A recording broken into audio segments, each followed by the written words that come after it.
আমরা এবার আমাদের যে অনলাইনে গেস্ট রয়েছেন সিরাজুল ইসলাম, আপনি এডিটর রেডিও তেহরান এবং আপনি দীর্ঘদিন তেহরানে ছিলেন, কাছ থেকে দেখেছেন ইরানের রাজনীতি।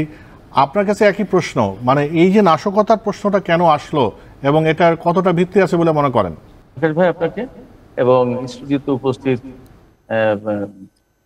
দুইজন বিশিষ্ট আলোচক, তাদের দুজনকে আমি শুভেচ্ছা জানাচ্ছি। আপনি যে প্রশ্ন করলেন সেই প্রশ্নের আসলে এখনো পর্যন্ত কোনো ভিত্তি নেই। এই যে ষড়যন্ত্র তত্ত্ব যেটা বলা হচ্ছে যে একটা নাশকতার একটা আশঙ্কা বা সম্ভাবনার কথা, এইটার কোনো ভিত্তি এখনো নেই। এই কারণে সেই দেশের পক্ষ থেকেও কিন্তু এখনো পর্যন্ত বলা হচ্ছে যে আপনার এটি দুর্ঘটনা এবং দুর্যোগপূর্ণ আবহাওয়ার কারণে পার্বত্য অঞ্চলে এই দুর্ঘটনা ঘটেছে।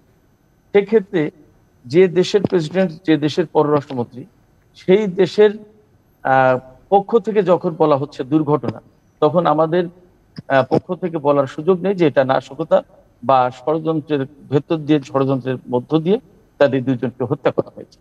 আবার তবে যে কারণে এই কথাগুলো আসছে, শামীম ভাই বলেছেন, এই কারণগুলো হচ্ছে যে যেহেতু মধ্যপ্রাচ্যে একটা বিশেষ উত্তেজনাপূর্ণ পরিস্থিতি চলছে এবং যেহেতু ইরান এখানে very big player, Gaza Israel যুদ্ধের ক্ষেত্রে ইরান খুব বড় খেলোয়াড়, ইসরায়েলের সাথে ইরানের বৈরিতা সেই জায়গায় ইরান ইম্পর্টেন্ট, আবার আমেরিকার সাথে যে সম্পর্কের সমীকরণ সেখানেও কিন্তু ইরান আমেরিকা তাদের ভিতরে মারাত্মক দ্বন্দ্ব, এবং মধ্যপ্রাচ্যে মার্কিনদের যে অবস্থা, দীর্ঘদিনের যে প্রভাব প্রতিপত্তি, এই প্রত্যেকটা জায়গায় ইরান ভীষণভাবে চ্যালেঞ্জ সৃষ্টি করেছে।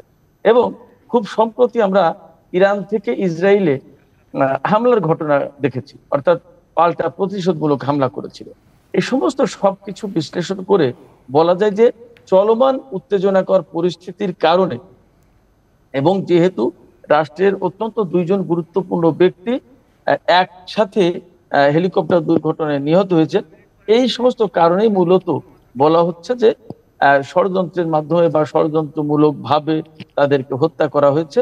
এই বিষয়টি বলা হচ্ছে। আমার কাছে এখনো মনে হচ্ছে যে এটা নিতান্তই দুর্ঘটনা, এবং যেহেতু ইরান বলছে যে এটা দুর্ঘটনা, তারা এখনো বলেনি এইরকম কোন ষড়যন্ত্রের কোনো বিষয় তাদের কাছে আছে, সেক্ষেত্রে আমাদের আসলে বলার কোনো সুযোগ